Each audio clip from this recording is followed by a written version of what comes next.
કોઈ પણ સંસ્થા હોય, જેવી રીતે પોલીસ સંસ્થા હોય છે, એના અલગ અલગ ક્ષેત્ર હોય છે. એની અંદર એ જે વિસ્તાર હોય છે, જે ક્ષેત્ર બનાવવા, જે પોલીસ સ્ટેશન બનાવવામાં આવેલા હોય છે, એના ઇન્ચાર્જ વ્યક્તિ કોણ છે? એના ઇન્ચાર્જ એટલે હેડ ઓફ ધ ડિપાર્ટમેન્ટ, જે તમામ પ્રકારની કાર્યવાહી માટે જવાબદાર વ્યક્તિ હોય છે, તો એ પોલીસ ઇન્સ્પેક્ટર કહેવાય છે. પોલીસ ઇન્સ્પેક્ટર દરેક પોલીસ સ્ટેશનના ઉપરી અધિકારી, જે છેલ્લામાં છેલ્લા અધિકારી કહેવાય, જે પોલીસ સ્ટેશનની તમામ કાર્યવાહી માટે જવાબદાર હોય છે, તે પોલીસ ઇન્સ્પેક્ટર કહેવામાં આવતી હોય છે. એમની આપણે યુનિફોર્મ જોતા હોઈએ છીએ તો એમાં 3 સ્ટાર પાડેલા હોય છે, 3 સ્ટાર વાળી વર્દી એમની હોય છે.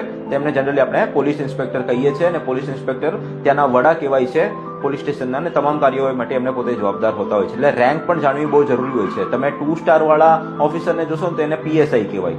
પછી સમજો કે 1 સ્ટાર વાળો ઓફિસર હોય તો એને ASI કહેવાય, અસિસ્ટન્ટ સબ ઇન્સ્પેક્ટર કહેવાય. પછી એનાથી નીચે પછી તમને આવે હેડ કોન્સ્ટેબલ આવે, પછી કોન્સ્ટેબલ્સ આવતા હોય છે. એ સિવાય એક ડી સ્ટાફ પણ આવતું હોય છે, જે વર્દી નથી પહેરતું હોય છે જનરલી.